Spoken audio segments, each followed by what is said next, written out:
Thank you very much for another Saturday, Ambazonia this week.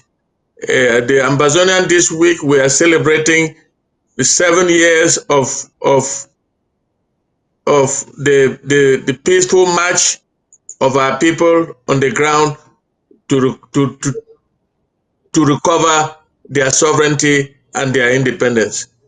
It was on the 22nd of September that every Southern Cameroonian came out. We need to remind ourselves of this event because the date is the anniversary is tomorrow. Let me say that on that fateful day and on the 1st of October 2017, La République de Cameroon used helicopter gunships that were given to them by the United States to rain down bullets on armed people of the Southern Cameroons, and 122 youths lost their lives that day. That is documented statistics. And from that day, from that day, more than 63 years of being in the desert were being remembered by our people. Now, it is important for us to know exactly how we got here and to see where we're going. First, Mr. Biya attended a conference with his peers, with the sellouts of Africa, along with the French, somewhere in Ivory Coast. I don't know what transpired, but when he landed in Semalen Airport, he took out a piece of paper from his pocket and read a war declaration against the people of the Southern Cameroons and Ambazonia. And he commanded his troops the following day, allez à Manfé dans la Manu, je vous donne 2 semaines, vous êtes en mission pour 2 semaines, fini le travail. Well, they got to Manfé. What did they see? They saw the young people and they started shooting on our young people. Our young people were not prepared. Nobody in the Southern Cameroon was prepared for war. They shot on our young people that day, that week. We lost more than 1,000 of our youth in Manu division. They had nothing to fight back. They had only sticks and clubs. Not even then guns, because nobody was expecting that anybody was coming to come and fight. And what can a then gun do? Well, the boys and girls and old men died without knowing why they were dying.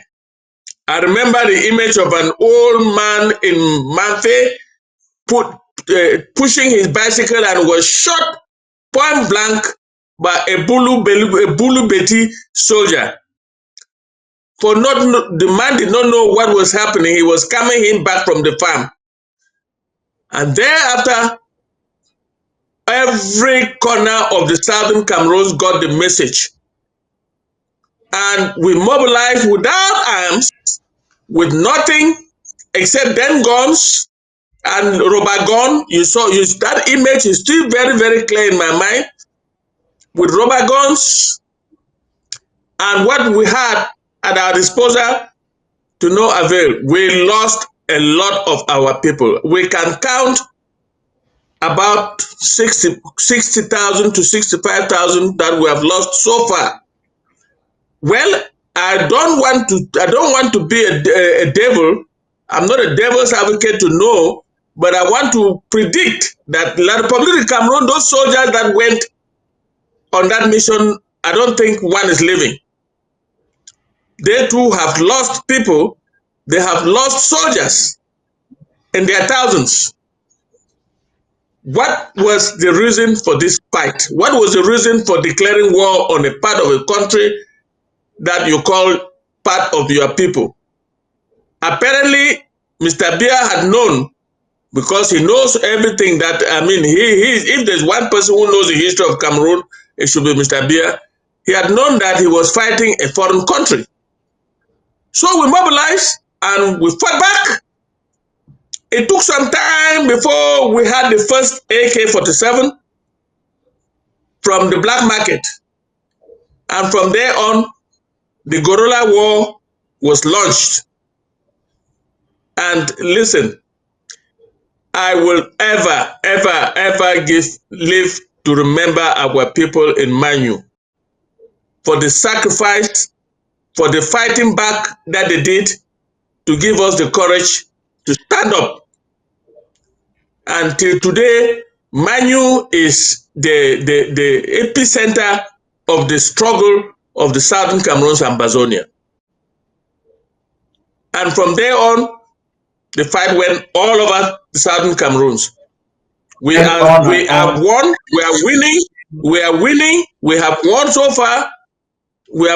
far, and La Republique has tactically withdrawn, but coming back in bits and pieces to murder our people. They come back bits and bits and collect our people to collect money. They do what they want to do to subdue us. Listen, the war is still on. We are still fighting La Republique of Cameroon because they are coming back on the ground. They come back in hiding.